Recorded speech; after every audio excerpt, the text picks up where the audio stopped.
आज हम लोग करें बायोमोलिक्यूल क्लास 12 केमिस्ट्री PYQ। सबसे पहला क्वेश्चन है, क्या होते हैं रिड्यूसिंग और नॉन रिड्यूसिंग शुगर, उसका एग्जांपल बताइए। रिड्यूसिंग शुगर जो होते हैं वो रिड्यूसिंग एजेंट्स की तरह एक्ट करते हैं क्योंकि उनके पास फ्री एल्डिहाइड और कीटोन का ग्रुप होता है, जबकि नॉन रिड्यूसिंग शुगर जो होते हैं वो नहीं कर पाते क्योंकि उनका फंक्शनल ग्रुप जो होता है वो बॉन्डेड होता है। रिड्यूसिंग शुगर के अंदर जो कार्बोहाइड्रेट है जिसके अंदर फ्री अनबॉन्डेड कार्बन होता है, इसका केमिकल बिहेवियर क्या करता है, ये रिड्यूस कर देता है कि इसको टॉलेंस रिएजेंट को और फैलिंग्स रिएजेंट को भी और बेनेडिक्ट को भी। Example is glucose, maltose, lactose, fructose.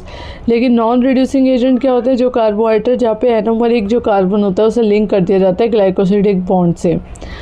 इनके अंदर कोई भी फ्री फंक्शनल ग्रुप नहीं होता to reduce a chemical reagents. Example is sucrose, common table sugar. ठीक है, नेक्स्ट क्वेश्चन कह रहा है क्या हाइड्रोलिसिस प्रोडक्ट होगा सुक्रोज और लैक्टोज का। तो सुक्रोज का हाइड्रोलिसिस प्रोडक्ट होगा अल्फा डी ग्लूकोज और बीटा डी फ्रक्टोज। ठीक है, क्यों? क्योंकि जो सुक्रोज है वो डाइसैकेराइड है जो कि ग्लूकोज और फ्रक्टोज से बना होता है, link by the alpha 1,2 glycosidic bond. और हाइड्रोलिसिस जो है इस वाले बॉन्ड को तोड़ देते हैं 2 इंडिविजुअल मोनोसेकेराइड्स के अंदर। नेक्स्ट है लैक्टोज। लैक्टोज क्या करता है, वो बीटा डी लैक्टोज के अंदर ब्रेक डाउन हो जाता है एंड बीटा डी ग्लूकोज के अंदर ब्रेक डाउन हो जाता है। Lactose is a disaccharide found in milk. It is composed of the galactose and the glucose unit joined by the beta 1,4 glycosidic bond. Next कह रहा है क्या न्यूक्लियोसाइड है और क्या न्यूक्लियोटाइड्स हैं। न्यूक्लियोसाइड्स क्या होते हैं, 2 कंपोनेंट के मॉलिक्यूल है जिसके अंदर नाइट्रोजन का बेस होता है attach to the pentose sugar. Yes, और जैसे शुगर हो गया, जैसे राइबोज है, राइबोज इन RNA, और डीऑक्सी राइबोज हो गया किसके अंदर, डीऑक्सी राइबोज हो गया DNA के अंदर। नाइट्रोजनस बेस क्या हो गया, प्यूरिन हो गया जैसे कि एडेनिन ग्वानिन के अंदर, और पिरामिडिन हो गया किसके अंदर, साइटोसिन, थाइमिन एंड यूरेसिल। और बॉन्ड के ये वाला जो बेस है वो लिंक होता है 1' carbon of the sugar by the covalent beta N glycosidic bond. Example is like adenosine, guanosine, cytidine, uridine. और न्यूक्लियोटाइड्स क्या होता है, जिसके अंदर नाइट्रोजन प्लस जो पेंटोज है प्लस फॉस्फेट का ग्रुप अटैच होता है।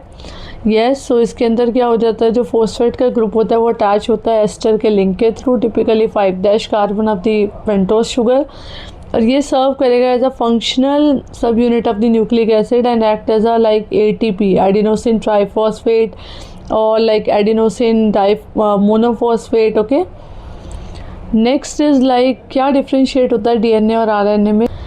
DNA is deoxyribonucleic acid and RNA is ribonucleic acid and that are DNA के अंदर क्या है, deoxyribose शुगर होती है, डबल स्ट्रैंडेड होता है, और इसके अंदर कौन कौन से नाइट्रोजन बेस है, adenine, thymine, cytosine and guanine. और एडेनिन किसके साथ बेस करता है, थाइमिन के साथ।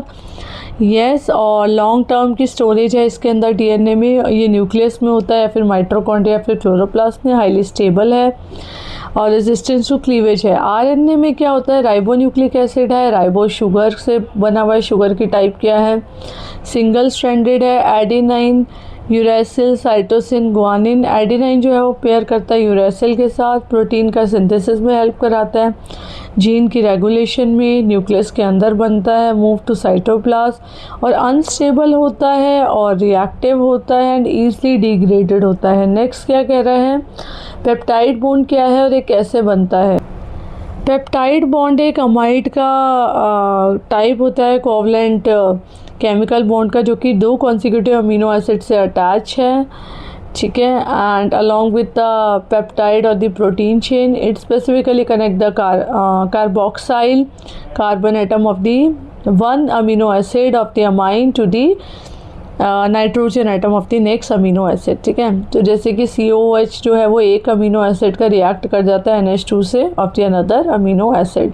पेप्टाइड का बॉन्ड किससे बनता है, बायोकेमिकल सिंथेसिस से, डिहाइड्रेशन सिंथेसिस से बेसिकली। और जो कार्बोक्सिल का ग्रुप है वो लूज़ कर जाता है OH का हाइड्रोक्साइल, और अमीनो वाला H को लूज़ कर जाता है और वो वाटर को लूज़ कर जाते हैं। ठीक है, जिसकी वजह से CONH का बॉन्ड बन जाता है।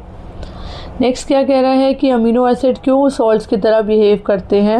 अमीनो एसिड सॉल्ट्स की तरह बिहेव करते हैं क्योंकि ये ज्विटर आयंस की तरह एक्ट कर जाते हैं, डाईपोलर आयंस की तरह, जिसके अंदर दोनों पॉजिटिव और negative and there is a dual functional group. कौन कौन सा होता है? COH जिसके कारण वो एसिडिक होता है, और NH2 जिसके कारण वो बेसिक होता है। इंटरनल प्रोटॉन का ट्रांसफ़र होता है, CO negative end NH3 positive. Yes, so इसके अंदर क्या हो जाता है? NH2 CHR COH and it will be forming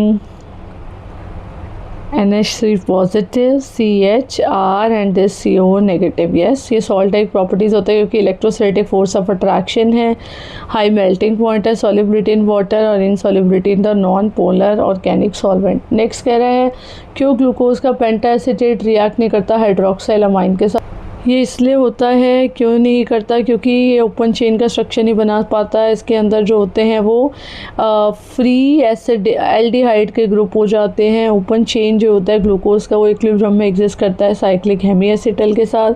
NH2OH जो होता है वो रिएक्ट करता है फ्री एल्डिहाइड के साथ, और जैसे ही ओपन चेन जो होती है वो कंज्यूम हो जाती है, इक्विलिब्रियम शिफ्ट कर जाता है साइक्लिक ग्लूकोज के मॉलिक्यूल के पास। ड्यूरिंग एसिटाइलेशन जो हाइड्रोक्साइल ग्रुप होता है एनोमरिक कार्बन का C1 का, वो कन्वर्ट हो जाता है एसीटेट के ग्रुप में, जिसकी वजह से एसिटल बना लेता है बहुत ज़्यादा स्टेबल। ठीक है, ये एसिटल का जो स्ट्रक्चर होता है वो लॉक हो जाता है और वो स्पॉन्टेनियसली ओपन नहीं होता सॉल्यूशन के अंदर। नेक्स्ट क्या कह रहा है कि क्या होता है denaturation of the protein. Denaturation of protein एक प्रोसेस है जहाँ पे प्रोटीन लूज़ कर जाता है अपने 3 डायमेंशनल स्ट्रक्चर को। ठीक है, सेकेंडरी टर्शियरी क्वाटरनरी स्ट्रक्चर जो होता है वो डिस्टर्ब हो जाता है। प्राइमरी जो कोवलेंट बॉन्ड होता है पेप्टाइड का बॉन्ड वो होल्ड करता है अमीनो एसिड को, और जिसकी वजह से प्रोटीन फंक्शन लूज़ कर जाता है strictly on a specific shape. Next क्या कह रहा है कि प्राइमरी स्ट्रक्चर क्या है प्रोटीन का। प्राइमरी स्ट्रक्चर जो यूनिक स्ट्रक्चर है that is strictly determined by the DNA, और जो केमिकल बॉन्डिंग पेप्टाइड के बॉन्ड्स होते हैं वो की बैकबोन बना लेते हैं by connecting the amino group of the one acid to the carboxyl group of the another, and it is synthesise and read as the N terminus के अंदर जो होता है N terminus of the amino acid to the C terminus. Yes, C terminus of the carboxyl end, and this linear sequence directly dictate how the protein will fold। Next कह रहा है कैसे amino acid होते हैं वो salts की तरह behave करते हैं। अमीनो एसिड सॉल्ट्स की तरह बिहेव करते हैं due to the like presence of the, क्योंकि ये क्या बना लेते हैं ज्विटर आयंस बना लेते हैं डाईपोलर के आयंस, और NH2 होता है इसके अंदर अमीनो ग्रुप, और जो COH है कार्बोक्सिल ग्रुप है। कार्बोक्सिल ग्रुप जो है वो हाइड्रोजन के आयन को लूज़ कर जाता है, और जिसकी वजह से CO नेगेटिव और NH3 पॉजिटिव क्रिएट हो जाता है। हाई मेल्टिंग पॉइंट की प्रॉपर्टी हो जाती है, वाटर सॉल्युबल हो जाता है और क्रिस्टलाइन सॉलिड बन जाता है। अगर ये वीडियो समझ में आ गई तो please like and please share with your friends and please subscribe so that you can get more and more videos, 11th chem videos and 12th, so 11th would be on Saturday and 12th would be on Sunday.